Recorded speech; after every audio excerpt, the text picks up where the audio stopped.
And Happy New Year, everyone. The very first live stream of the year. That's because it's the first week of the year that we're doing production. We have had fresh shows of the Huckabee Show, but we pre-taped them in order to give our staff an opportunity to spend holidays with their families. Now we're all back. Feels like we've been gone for a month. We haven't, but it certainly feels like. As many of you know, Pam Case, who has been with us for a long time, has retired. We're still mad at her about it, but what can we do? We can't force her to work. So Johnny Livesey is sitting in for Pam. He is, well, actually not sitting in for Pam because she's gone. Yeah. But he'll be joining me here on the set to help moderate, leading with your questions and helping me to understand what you're coming in with and all that sort of thing. Be sure to send questions in the chat, and if you want more visibility, send a super chat. We have moderators who watch the chat for your questions. They send them to Johnny. Johnny reads them to me. I try to answer them, as many as we can get to in the context of our short time together. But right now, we want to make sure you know what we're going to take care of today. We're going to be covering the issue that may cost Joe Biden the presidency. And we'll talk about the absurdity of the Harvard president scandal. And Vivek Ramaswamy lays into reporters, and boy, does he ever. It's wonderful. You're going to get to see all of that and much more. From our top comment of our last live stream, it comes from Linda Ryan. She said, quote, "We sure need to do a lot of praying for America this year, 2024. Prayers also for President Donald Trump to get re-elected," end quote. I agree with you. That would be a good thing. In fact, my daughter Sarah and I are going to Iowa on Monday. We're going to be campaigning for President Trump a week before the Iowa caucuses. So we'll be out there, I think, probably trudging through snow. I swore I'd never go back to Iowa in the winter, and here I am doing it. I did it in December, went back for a group of meetings, and now I'm doing this coming Monday with my daughter. And, I'll just tell you, I just wouldn't do this for anybody, because I'm not a cold weather kind of person. I grew up in the South, ain't fond of snow. I left Little Rock early this morning, and guess what happened an hour after I left? It snowed for an inch. So I'm hoping that I get back home. Hey, I got a question for you this week. Let's hope that you are ready to jump on it and answer. Here it is. Are sanctuary cities now sorry that they begged to have illegals pour into their cities? That's the question of the day. I hope you'll leave your answers in the chat or in the comments section below. Now, if you've not already subscribed to the channel, right now is the perfect time to do it. Hit the subscribe button. Also, touch that notification bell. Be sure to like our page and share it with other people. That kind of moves it out there. More people can see it. You'd think people could see it just because they wanted to. But we have to prove that people want to. That's why you need to subscribe, hit the notification bell, the like, and the share button. You do all that stuff, you up our likelihood that we get to actually talk to people all across the country, including you, and we're glad to have you. Well, we've got a lot of great videos to get to. The first is, and I love Dan Mandis, who is a local talk show host. I love to give him credit. Unlike Claudine Gay, the Harvard president, former Harvard president, who plagiarizes, taking other people's ideas for her own, I like to give people credit where credit is due. And there's a local talk show host here on Talk Radio in Nashville. His name is Dan Mandis, and he calls Corinne Jeanpierre Coringe Jeanpierre. So we've adopted it, and it's a great description of Corinne Jeanpierre. This is a clip of her telling us why we should be so very thrilled with Joe Biden in the White House. So look, I want to take a step back for just a moment as we look at 24, and we're in 24, but just a step back. This president has done more in 3 years than any other president has done in 2 terms, and that is important here, Audie. So she thinks that Joe Biden has done more in 3 years than any other president has done in 2 terms. You know what? I want to agree with her. I think that's right. He's done more to destroy this country and to upend our economy, our border security, our military capacity, and most every other thing we have than most presidents have in 2 full terms. It's why we can't afford another 4 years of the Joe Biden legacy. It's not just on the overall picture. She also believes that his economic record is just stellar. So listen to her explain what a great job he's doing with Bidenomics. When the president walked in, the economy was upside down. And so we get it. We get that it's going to take a little bit of time for folks to feel what the Bidenomics has been able to do. That's not something that I'm saying. That's something that economists have said, right? It takes a little bit of time. But it doesn't mean that the president's not going to continue to work. So it's going to take Biden more time. Why don't we just get someone else who can do it in less time? Donald Trump did it in less than a year. He cut taxes. He slashed regulations. He put us on an understanding that we should drill our own oil and use our own natural resources. And within 4 years, we were energy independent for the first time in 75 years, and we were exporting energy. We had countries like Iran and Russia just about to be bankrupted because we were now taking away their oil and gas markets. We were moving wonderfully. We had manufacturing jobs coming back to America. The average family in America had $4,000 more of spending money than they had had before. That was in basically a little over 3 years. So when Jeanpierre tells us it's just going to take more time, I got a better idea. Rather than giving Joe Biden more time to even further damage our economy and the spending capacity of an American family, let's say no to Joe. And let's try a different direction, maybe one that we've tried before and that actually worked. Well, I want to move to the topic of border security. If you've been watching even mainstream media, this has been amazing. They're finally starting to cover the fact that last year we had over 7.5 million illegals pour into the country. In December of 2023, just last month, there were a record number, over 500,000 people who came across the southern border. These are not people who came with passports, documentation, or any particular reason that they came to America other than because they could, and nobody stopped them. And once they got here, we put them on buses and planes. We sent them all over the country. We put them in hotels. We fed them. We gave them medical care.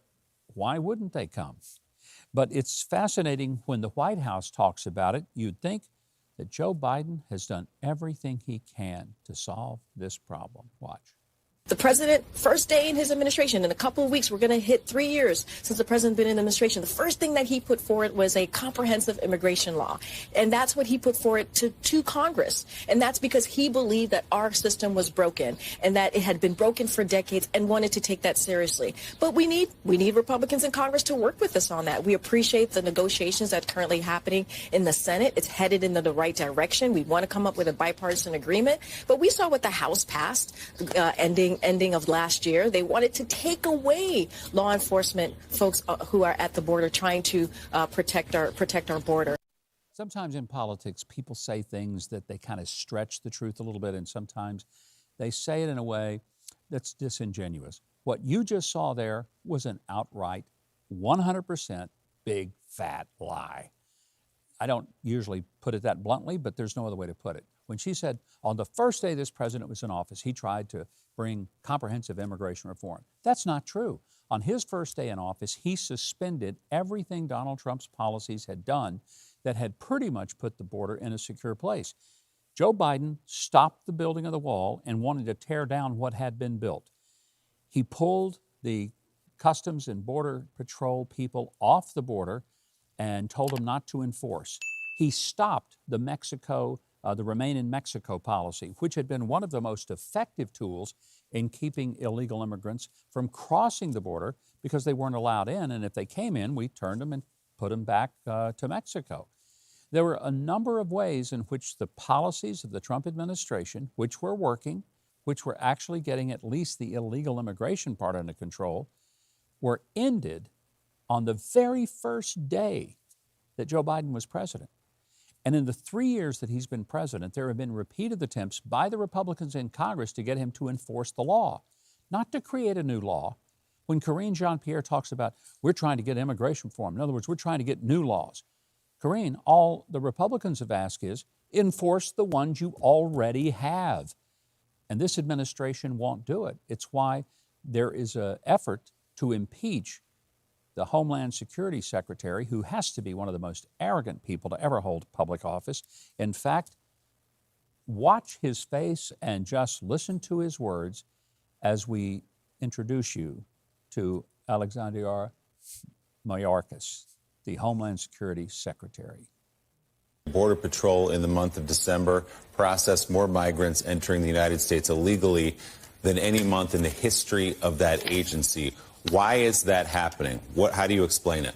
We have the effects of climate change, poverty, increasing level of authoritarianism, the very many challenges that are at the root cause of the displacement of people around the world. That's it. I knew he had somewhere in that brain of his an answer for all of this. Why are so many people crossing the border?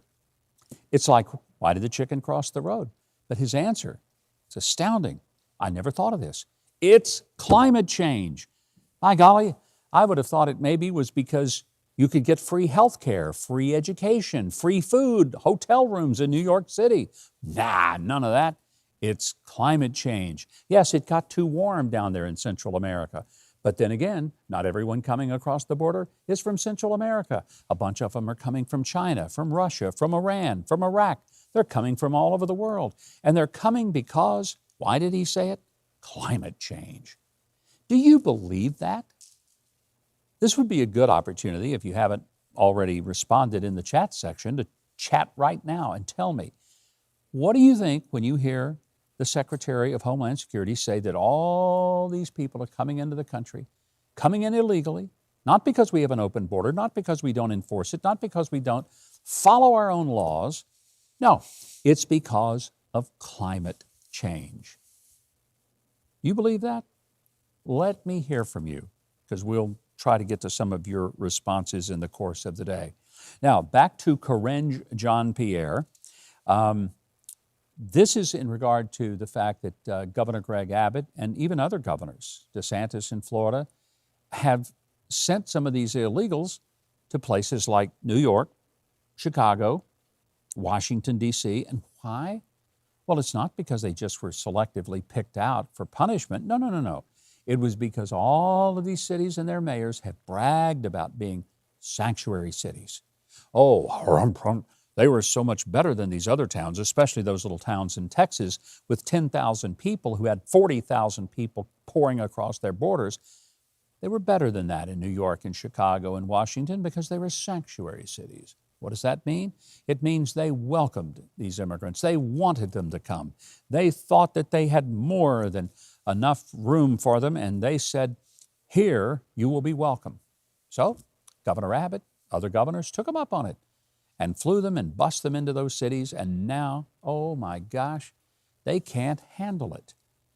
Here's Karenge Jeanpierre talking about how shameful it is for these sanctuary cities to actually become a sanctuary. The busing of migrants, the putting them on flights, it is shameful that that is occurring. And instead of, if the governor really truly wants to deal with this issue, he should talk to the senators in his states. Yeah, I'm sure that's what he should do, talk to the Texas senators. You know what he's going to hear? He's going to hear the same thing that they're hearing from the governor. We can't handle it down here in the Texas border. We were never intended to just accept hundreds of thousands, no, 7.5 million people into the country with no documentation. Now, they're arriving in such numbers. If you watch, this is a scene from Penn Station in New York, and they're just literally pouring into Penn Station. They were sent into New Jersey, and then they put them on a train and sent them over to Penn Station to then get them to the Roosevelt Hotel in New York. Here's what I want to just ask you. Does your family have enough resources you could afford a vacation in New York and pay for all your meals and have a night in a nice hotel? My guess is for some of you, you'd say that would really stretch my budget. I got a solution for this year's vacation. Go down to Mexico, get right on the border, show up on the southern border, cross over, hop on one of those planes, fly to New York. They'll feed you. They'll give you a gift card for Walmart or whatever store is available in that city, and they'll put you in a hotel and pay for every bit of it. If you fall and hurt yourself, don't worry. Healthcare covered. You got kids, they'll put them in their schools, even if they have to displace some local kids in order to put your illegal kids there. Hey, is this a great country or what? And that's what's going on our border, and you are paying for it. So you might as well get in on the gig. And that's why I'm suggesting this year's vacation. It's a brief sachet into Mexico, just long enough to turn around and cross the border, get on that flight, and have yourself a merry little vacation, all courtesy of the other saps who are U.S. taxpayers who are paying for all this. And by the way, if you go to California, it gets even better because all your health care there, they even insist we'll take care of that. We'll pick up the tab. Watch. As of yesterday, California has added a health care benefit for migrants. They are now going to extend free health care to migrants between the ages of 26 and 49. That's going to cover 700,000 additional people and cost the state $2.6 billion each year. Now, that's added onto that's added onto California's deficit, which is already $68 billion. $68 billion in the hole, and what do? They keep digging. How smart is that? Well, it's about California's smart. It's why so many people are leaving California. And by the way, the people that are leaving California are the people California can't afford to lose. It's all the high net worth individuals who are leaving California. They're going to places like Tennessee, Texas, Florida, and Nevada. No income tax. And they don't get hassled. They don't have people defecating on their front steps in their neighborhoods and camping out in their yards. This is insane policy, and it's getting dumber.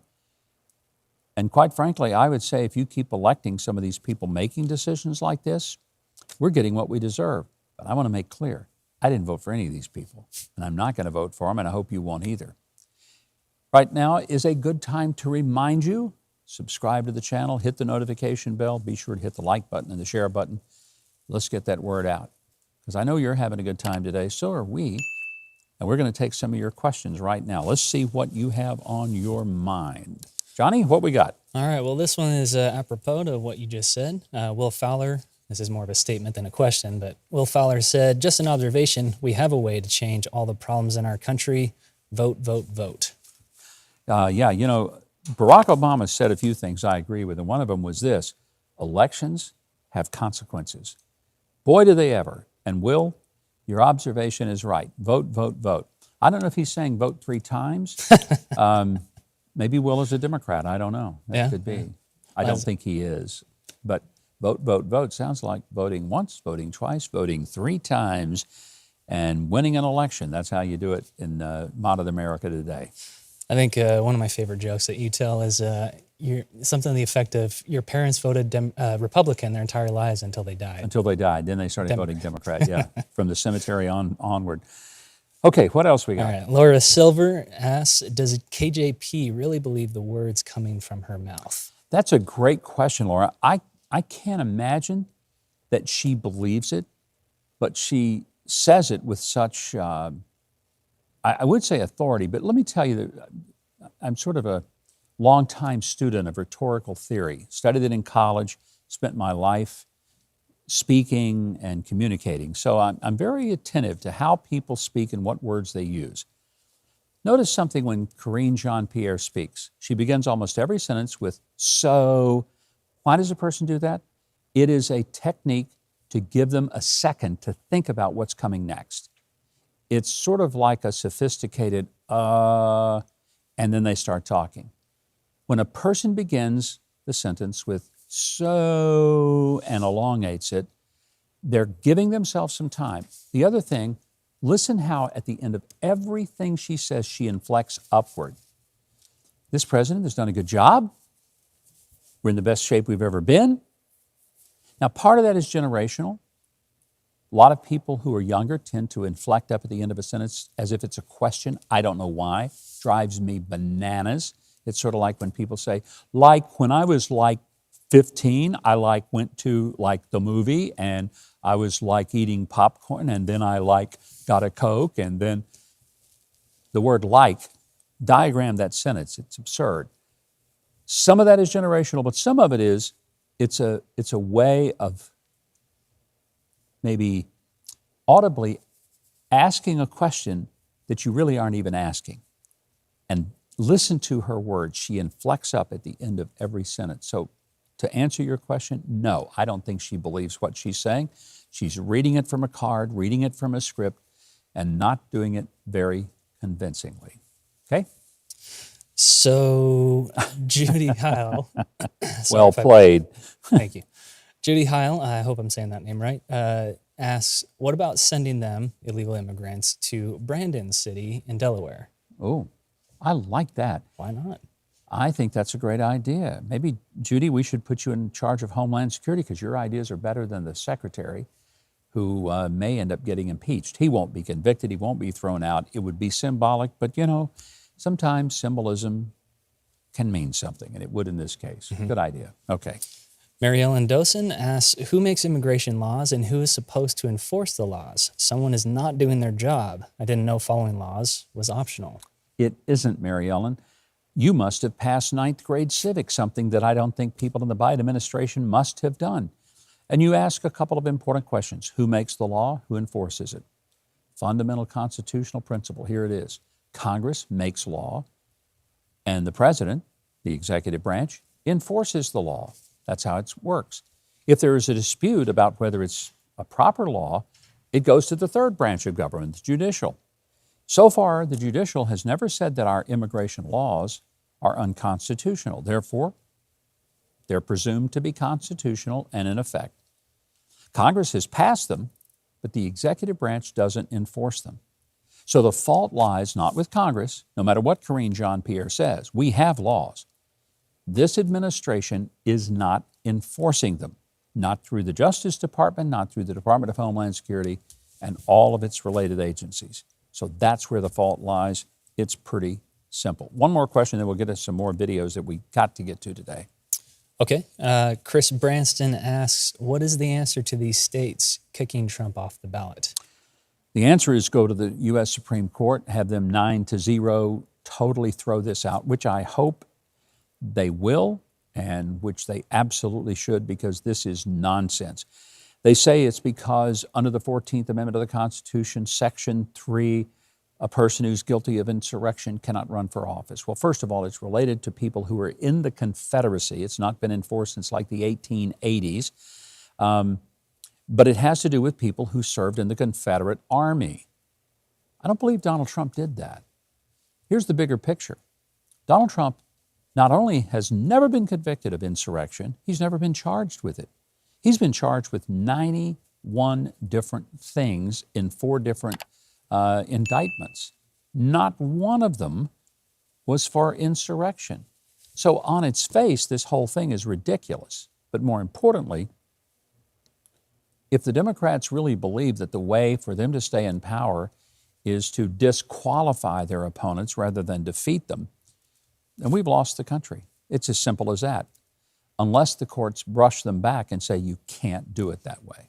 So hopefully this goes quickly to the Supreme Court, and I would like to believe that on this particular issue, the Supreme Court will exercise some sanity and some stability, and that they will, not even in a split decision, but in a 9-0 decision, say, don't bring this nonsense back to us again. This week was a big week over at Harvard, because at Harvard, the president finally resigned. Now, because she wanted to stay. And by the way, of course, she blamed her firing, not on her mealy-mouthed, stupid answer before Congress, where she couldn't tell Congresswoman Elise Stefanik that calling for the genocide of all Jews was against Harvard policy. No, it wasn't for that, nor for the 47 different moments of plagiarism. No, it was all because of conservatives, those MAGA Republicans who went after her. And somehow, amazingly, think about this, she actually, for the first time in her life, listened to the conservatives. This is a person that wouldn't even let conservatives on the campus to speak. And somehow, suddenly, she's now listening to them, and she's going to resign because they demanded it. And even more amazingly, she says it was because of her race. I don't think most people knew or cared what her race was. They cared about her incompetency. But let's go back to that moment that started it all when she appeared before Congress and couldn't answer a very simple question. At Harvard, does calling for the genocide of Jews violate Harvard's rules of bullying and harassment, yes or no? It can be, depending on the context. What's the context? Targeted as an individual, at an individual. It's targeted at Jewish students, Jewish individuals. The answer is yes, that calling for the genocide of Jews violates Harvard Code of Conduct, correct? Again, it depends on the context. It does not depend on the context. The answer is yes, and this is why you should resign. These are unacceptable answers across the board. I kind of think in a previous life, Elise Stefanik was a third grade school teacher, because she says, no, the answer is yes. And she tells them what the answer is. She does remind me of my third grade school teacher. But it was classic.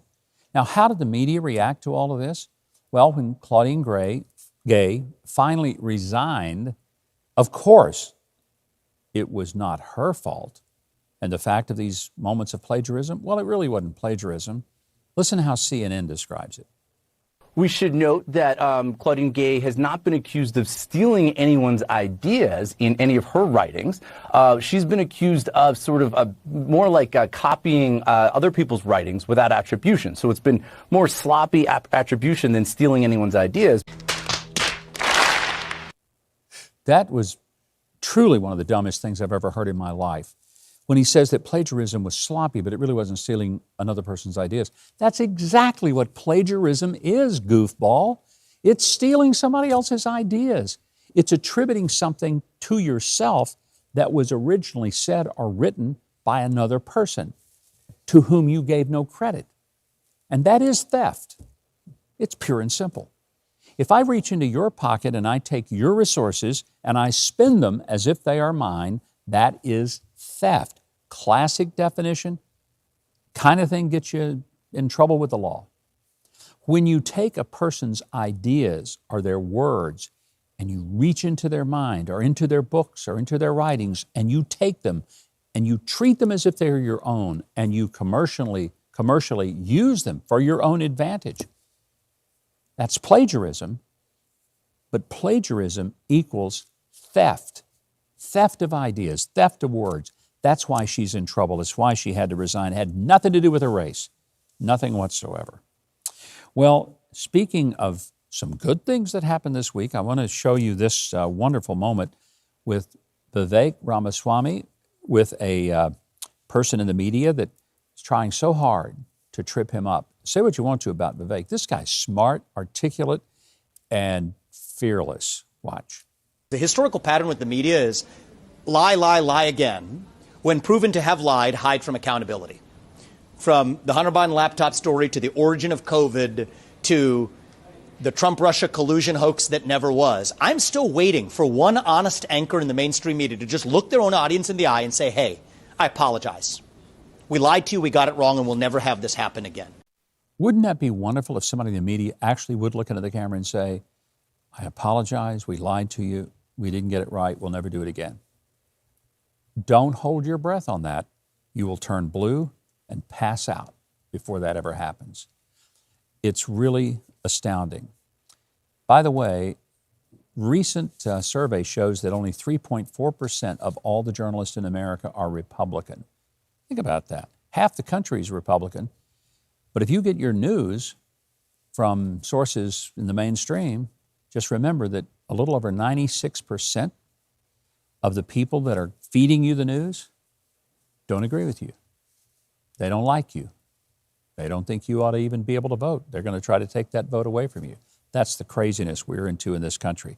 Now, you may wonder, well, what kind of leadership can we look for in the future? What kind of people are really thinking deep, deep, deep thoughts and maybe could lead an institution like Harvard or run for president or at least help set the boundaries of our culture? I want to introduce you to a young lady. Well, maybe not a young lady. Could be a young man.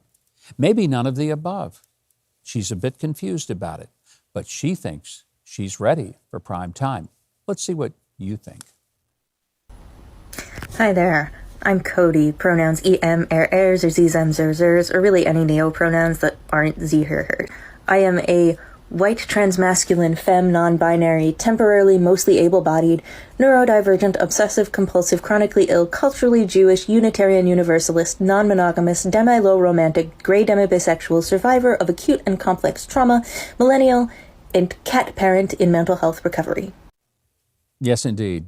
She sums it up beautifully at the end, in mental health recovery. I would say, honey, you're a long, long way from recovery, and I'm not trying to be disrespectful. I'm not trying to be mean, but I want you to know, if you have to come up with that many different attributions about yourself to define who you are one confused young lady.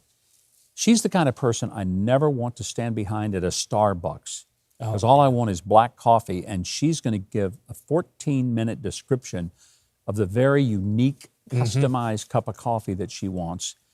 That's her non-binary coffee. My It's gonna be as complicated as her I'm own. sorry, maybe it's my age, but that kind of stuff makes me want to scream. And I want to just say, instead of making YouTube videos, spend that extra time and money and take an extra session of mental health therapy. God knows, honey, you need it. Be sure to leave your questions in the comments section. I hope you've enjoyed our live stream, and if you have, be sure to subscribe to the channel, click the notification bell, because that's the best way that you can get all the content that we produce. Next week, there will not be a Live with Mike live stream, but we will be back in 2 weeks on January the 19th. Thank you to all of you for watching. Thanks to Johnny Livesey for being with us today. I hope you'll watch the show tomorrow night, and there is a reason why. In fact, several. Here they are. This week on Huckabee, Missouri Attorney General Andrew Bailey protecting the First Amendment. Laugh it up with comedian Big Daddy Jeff Wayne. Huck's hero Blake Brewer.